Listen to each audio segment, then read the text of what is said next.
waxbarashadiisii ayuu ka tagay si uu uga qayb qaato ka xoreynta waddankiisa gumeysiga. Waxa uuna ku biiray ururadii ka jiray Eritrea ee gobonimodoonka, waxaana loo doortay hogaaminta waddankiisa, balse mar qura ayuu isbedelay kadib markii uu helay waxa uu doonayay. Waxa uuna noqday dictator dhiigyacab ah, xiriida qof kastoo ka soo horjeedo damacweyni iyo burburinta waxa uu soo dagaalamayay. daraadiis malaayiin Eritrean ah ayaa waddankii iskaga cararay si ay u goobaan nolosha ay ku haystaan waddankooda nolol dhaanto. madaxweynaha Eritrea Asias Afwerki. intaan u guda gelin muuqaalka fadlan video like noo saar, yaan subscribe mahadsanid.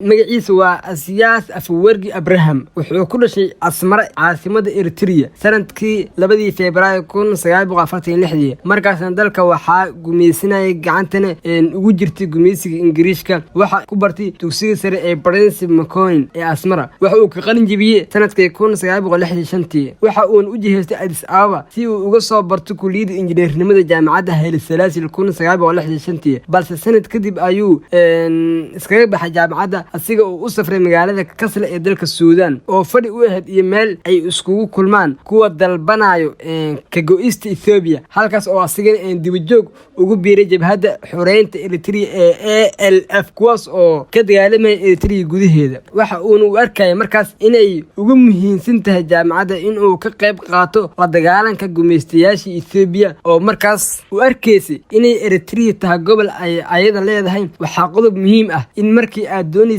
ka hadlida madaxweynaha Eritrea waxaa qasab ah in aad taariikhda Eritrea aad wax ka sheegtid. balse kuma dheeraan doon oo muuqaal gooni ayaan ka sameyn doonaa taariikhda Eritrea oo faahfaahsan insha Allah. meeshii aan u aragno inay nooga xiran tahay baa wax ka sheegi doona ama wax aan ka dhihi doonaa hadduu Rabbi inoo idmo. okay, Eritrea waxay soo martay dhowr gumeysi oo ugu horeeyay gumeysiga Ingiriiska, Talyaaniga iyo markii dambe oo gacanta loo galshay Ethiopia oo aaminsaneyd Eritrea inay tahay gobol ayada ka tirsan. waxaana gacanta u gelisay qaramada midoobay kadib 10 sano oo ay ayada maamuleysay una igmatay labadii gumeysi aan kor ku soo xusnay. waana mid keentay inay asmato jabhadda xoreynta Eritrea ee loo yaqaano ALF. marka Afwerki sidaas ayuu u go'aansaday in Addis Ababa iskaga tago, doortana kamid ahaanshaha ururka ALF si uu uga qayb qaato xoreynta dalkiisa. haddaba maxaa dhacay? Asias Afwerki waxaa loo diray waddanka Shiinaha si uu u soo qaato tababarkii markuu u soo dhamaaday waxa uu iskaga baxay ururkii ALF. kadib asiga iyo saaxiibadiis ayaana aas-aasay jabhad kale oo lagu magacaabo ABLF. waxa uuna ka noqday xoghaye sanadkii 1987. markii dambena hogaamiye ayuu ka noqday. waxa uuna qaaday dagaalo aad u waaweyn kuwaas oo ka dhan ahay cadowgiisa iyo saaxiibadiisaba. muddo 3 sano camal ayuu gacanta ku dhigay in badan oo dalkiisa ka mid ah. sanadkii 1990 waxa uu dagaal aad u weyn farahan looga gubtay la galay Ethiopia asiga oo taageero ka helay jabhadda xoreynta Tigreega oo ka jirta Ethiopia, taas oo ayadana doonaysay in ay noqoto dalka madax banaan Ethiopia. dagaalkii ayaa dheeraaday waxaana markii dambe lagu jebiyay Ethiopia. kadib May 24 sanadkii 1993 Eritrea waxay heshay waxay u soo halgamaysay in ka badan 30 sano oo ahay inay noqoto dal aanay cidna kale maamulin ama aysan gumeysanin.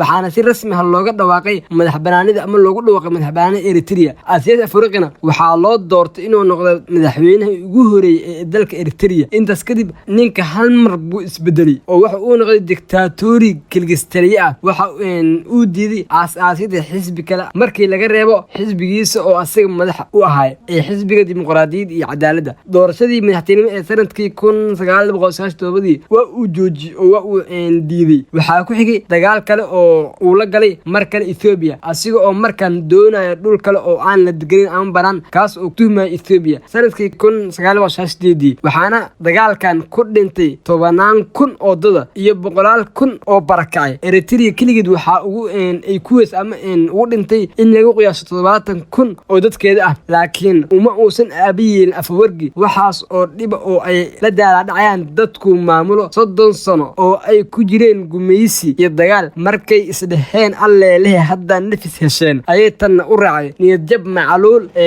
ka carida dalka ama ka tahriibidda dagaalo oo mar kasta oo maagaan mucaarada uu ku mashquulinayo iyo aysan ka fiilinayn ninkii ay xilka u dhiibteen ee dhiiggiis u horay dalka.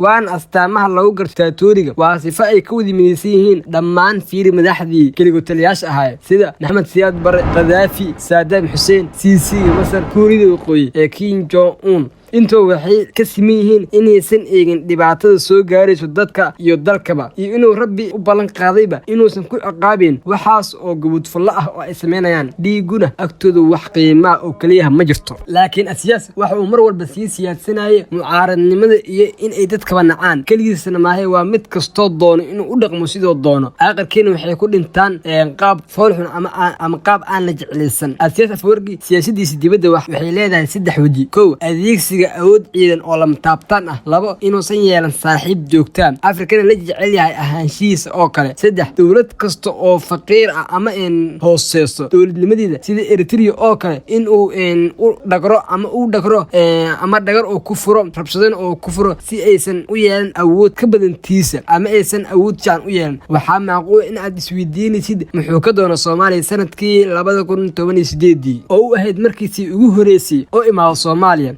xiriir ma ka dhaxeeya Soomaaliya iyo Eritrea. dabcan aan ahaan waan yaabanahay ilaa hadda waxa uu ka soo doonay Soomaaliya iyo waxa uu ka maagan yahay asigoo dagaal la galay Djibouti oo Soomaali degto weelna uu ku haayo. waa maxay heshiiska diblomaasiyadeed ay wada galeen waxaa la isku afgartay in Soomaaliya lagu xukumo diktaatoori. waa kana farmaajo la hadatan oo soo taagan yahay Abiy Ahmed sidoo kale ma asiga cashir soo siiyay oo ku dhahay noqdo sida anoo kale oo dhaha doorashada markii la idin weydiiyo korma qabanaysan doorashada ku jawaaba doorashadee. dabcan waa macquul marka aragti sida ay u dhaqmayaan Abiy iyo farmaajo ila daawo fiidiyogan afwerki oo lagu weydiinayo su'aashaas. Okay, now let's look at the domestic political situation in Eritrea. When are elections going to be held in Eritrea? There were elections scheduled for 2001. They didn't take place. When is that going to happen? What elections? Elections in Eritrea. We'll see what the elections in the United States will bring about and we will wait.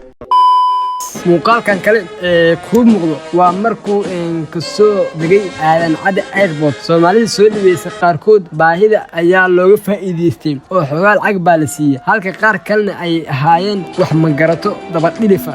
nin aad og tahay inuu xasuuqo walaalaha dadkiisa baaba'shay dhaqaale uusan haysan wadankiisa diktaatoori ah waxa aad soo dhaweynaysid oo sharfiisid ma aqaan runta ma garanayo waxaan ku tilmaamo oo aan ahayn daba dhilifnimo bal soo fiir taariikhda Eritrea iyo Soomaaliya iyo haday lahaayeen xiriir inta waxay dan ugu jirtaa Ethiopia oo ugu faa'iideysanaysa markaas dagaalkii farmaajo kala dhaxeeyay Kenya. haddii labada dal ay yeeshaan xiriir waxaa wada maris noo noqon doonta Ethiopia waa mid ay doonayso Ethiopia. warkii dhimaantiis afiyad markii dambe wuxuu keenay siyaasad ah inuu heshiis la galo ama xiriir la sameeyo wadamada deriska ah. hadda midku u arko fursad sida Suudaan iyo Masar iyo Soomaaliya iyo Ethiopia oo markii dambe ay soo afjareen maruux xuduudeedka u dhaxeeya ama ay isku haysteen 2018 kadib dhaqaaqii diblomaasiyadeed ee u dhaxeeya asiyaas iyo Abiy waana mid keentay in Tigreegi shalay taageeray haddana inuu ku noqdo cadow kana doorto Ethiopiankii shalay heesi dalkiisa. dabcan waxaa kala dhawaatay inuu Abiy noqdo diktaatoori inta uu la jirsan lahay Tigreega. haddaan eegno hantida uu haysto asiyaas waxaa la gaarsiiyay ilaa 180 milyan waxa uuna ka mid yahay ama uu ku jira 10 hogaamiye ee ugu qanisan Afrika. waxa uuna qabaa hal xaas taas oo guursay sanadkii 1980 koodii waxayna u dhashay 3 caruur. intaas ayaan jeclahay inaan ku ekeeyo taariikhda nololeedka madaxweynaha Eritrea Asiyaas Afwerki. intaan ku kulmi doono next video iyo Eritrea waa caale oo idin leh. Assalaamu alaykum warahmatullahi wabarakatuh.